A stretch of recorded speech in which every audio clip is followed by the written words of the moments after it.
Avez-vous déjà ressenti cette étrange sensation au milieu de la nuit, comme si quelque chose d'invisible essayait de vous dire quelque chose? Peut-être vous réveillez-vous avec une présence dans l'air, ou avec un symbole récurrent dans vos rêves.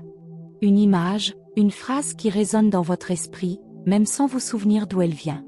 Ce n'est pas une coïncidence.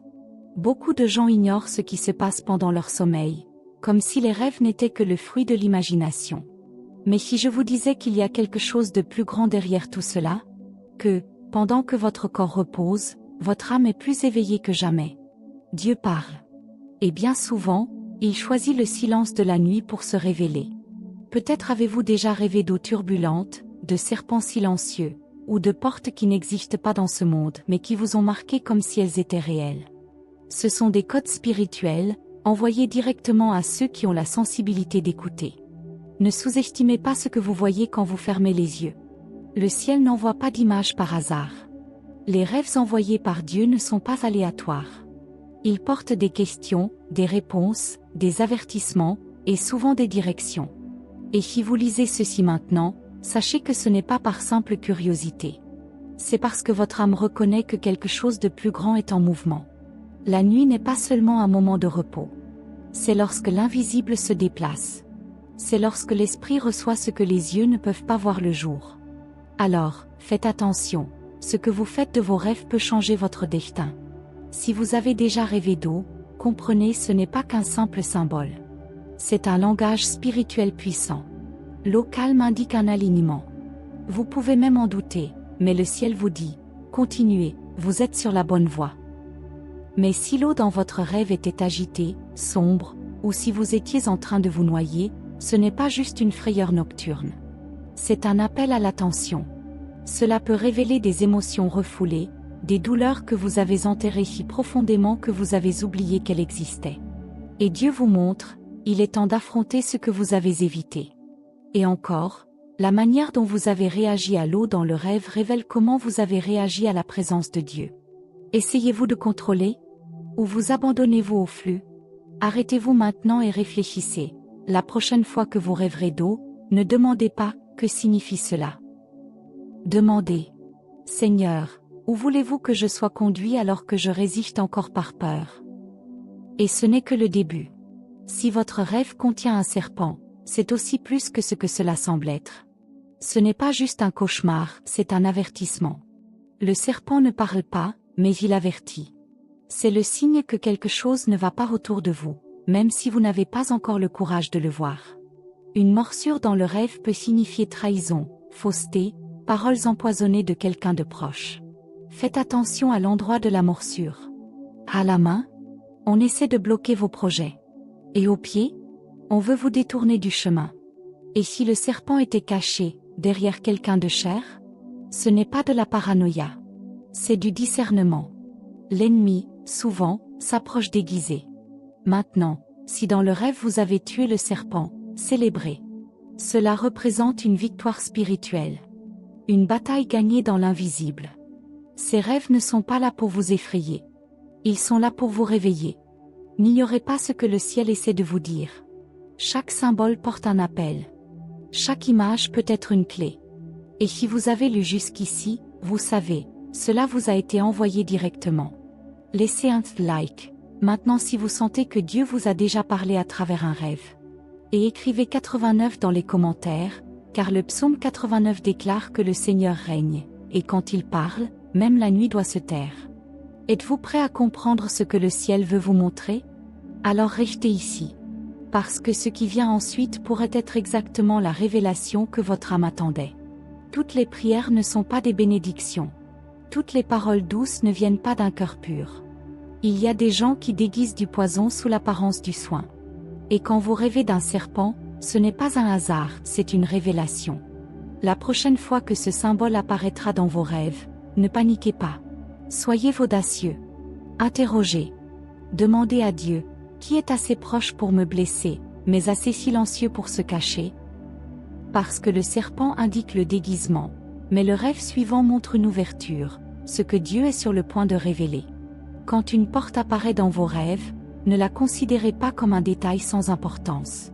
Ce n'est pas juste du bois et une serrure. C'est une séparation entre ce que vous étiez et ce que vous êtes sur le point de devenir. Une frontière entre les saisons de votre vie. Et tout ce qui entoure cette porte, qu'elle s'ouvre, se ferme, disparaisse à un poids spirituel. Si la porte est fermée, ne concluez pas que vous avez perdu. Il se peut que la réponse que vous attendiez tant soit juste derrière elle. Ce qui semble être un blocage peut être une protection. Parfois, le ciel ferme des accès non pas pour punir, mais pour préserver. Et la clé qui déverrouille cette nouvelle étape n'est pas la force, c'est l'obéissance.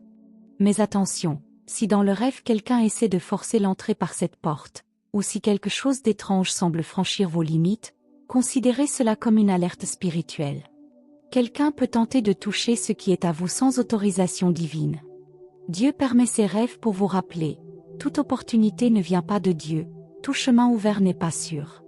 Et si vous restez immobile, sans courage pour franchir la porte, peut-être que le rêve ne parle même pas d'elle mais de vous. Peut-être que ce que vous avez tant demandé est enfin accessible, mais que vous n'êtes pas encore prêt émotionnellement ou spirituellement à entrer. Alors, quand ce rêve reviendra, arrêtez-vous et réfléchissez. Suis-je prêt à vivre ce que j'ai demandé à Dieu avec tant d'intensité? Maintenant, il y a un autre type de rêve qui ne parle pas de symboles, mais de vie. Si vous avez rêvé d'un bébé, comprenez, cela va au-delà de la tendresse ou de l'innocence. Les bébés dans les rêves portent une responsabilité. Ce n'est pas seulement un enfant, c'est une graine céleste. Une mission. Une vision que Dieu vous a confiée. Si vous tenez ce bébé dans vos bras, c'est que Dieu a mis quelque chose de précieux entre vos mains. Un but. Un appel. Quelque chose qui est né au ciel avant même que vous ne soyez né sur terre. Mais recevoir ne suffit pas. Vous devez prendre soin. Nourrir. Protéger. Lutter pour cela. Et si, dans le rêve, le bébé pleure?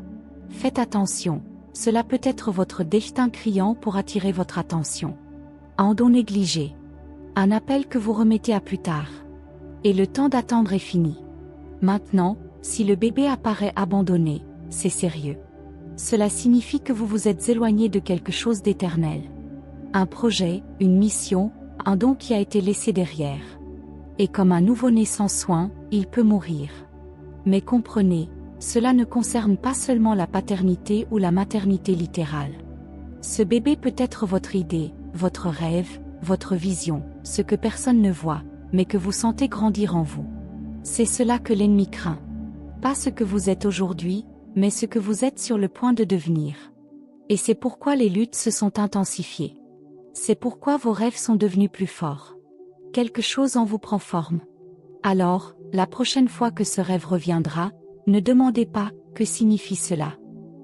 Demandez « Seigneur, comment puis-je prendre soin de ce que vous faites grandir en moi ?»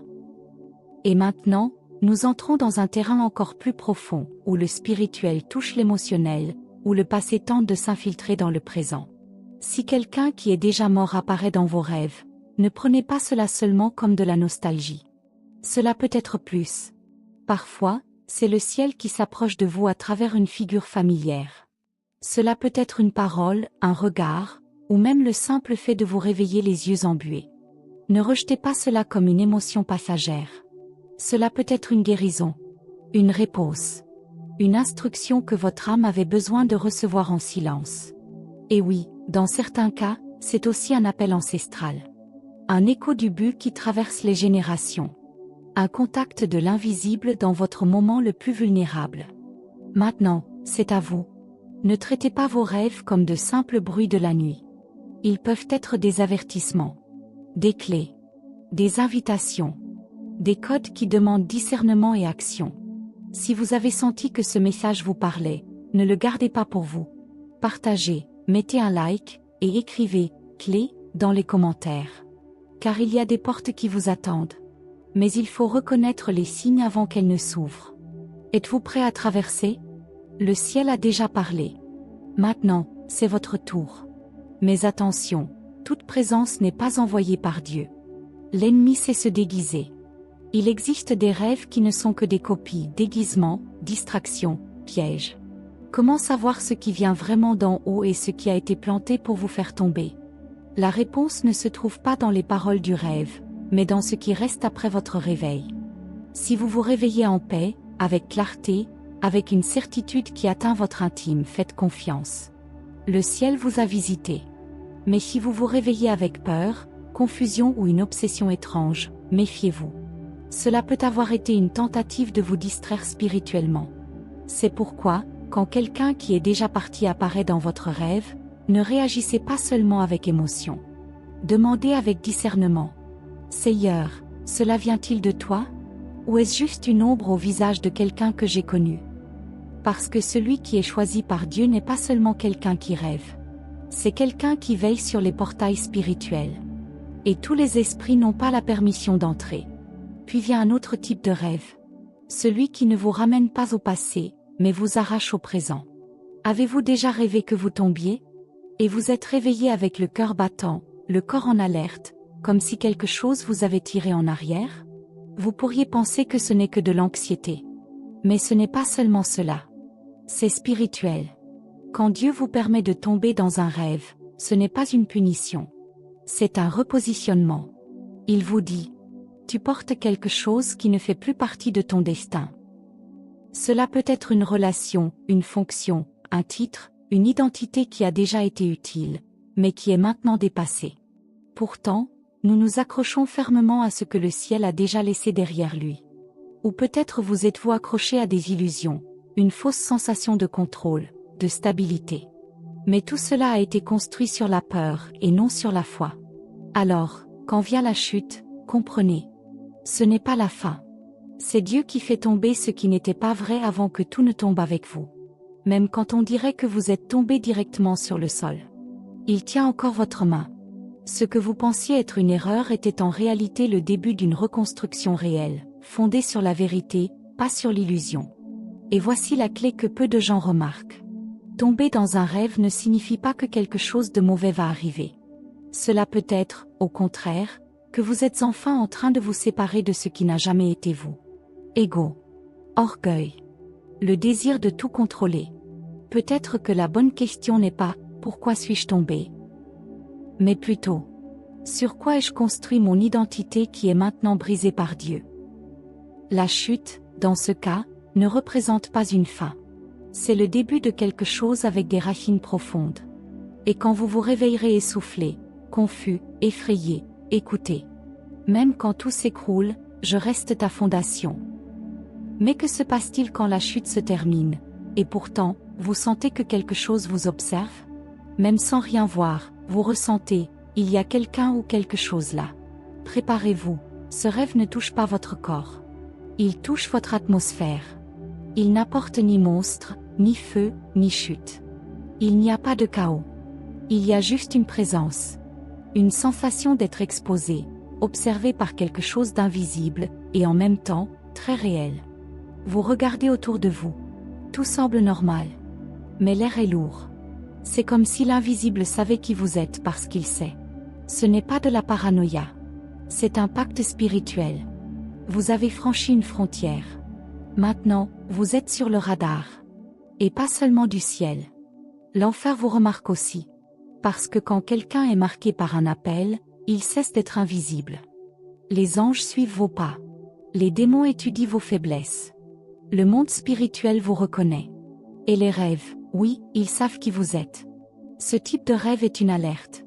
Vous n'êtes plus caché. La protection de l'anonymat ne vous couvre plus. Vous avez été révélé. Et c'est pourquoi tu te sens plus exposé. Maintenant, tu es comme une tour allumée au milieu de l'obscurité. Et tout le monde voit le bien et le mal. Alors, la prochaine fois que tu sentiras des regards invisibles sur toi, ne fuis pas. Ne te cache pas. Reste ferme. Ce regard signifie une seule chose. Ton heure est venue. Il est temps d'agir. De parler. De diriger. Tu as été vu. Maintenant, place-toi comme celui qui a été choisi. Mais avant de finir, il y a quelque chose que tu dois entendre. Une vérité qui relie tout cela. Si tu ignores ce qui vient maintenant, tu risques de perdre le sens de tout ce qui t'a été révélé jusqu'ici. Respire. Reste avec moi. Parce que la fin de tout cela, ce n'est pas une fin. C'est un accord. Tous ces rêves qui semblaient aléatoires, ils n'ont jamais été que des rêves. Ils étaient des codes venus d'en haut. Des instructions cachées dans le silence de la nuit. Alors que beaucoup dormaient distraits, tu étais entraîné. Pendant que le monde dormait, Dieu te réveillait. Chaque symbole, chaque sensation restait même après le réveil, tout était réel. Le ciel a toujours parlé à ton esprit. Et même quand tu ne le suivais pas encore, il te parlait déjà. Alors cette nuit, ne dors pas comme si c'était une nuit ordinaire. Ne ferme pas les yeux comme si tu n'attendais rien. Dors avec de l'espoir. Réveille-toi avec un but. Vis avec une direction prophétique. Si ce message a éveillé quelque chose en toi, laisse ton like. Commente, quel rêve t'a le plus profondément marqué. Et envoie cette vidéo à un autre élu. Car personne qui porte un appel, ne marche seul. Merci. Et jusqu'au prochain éveil.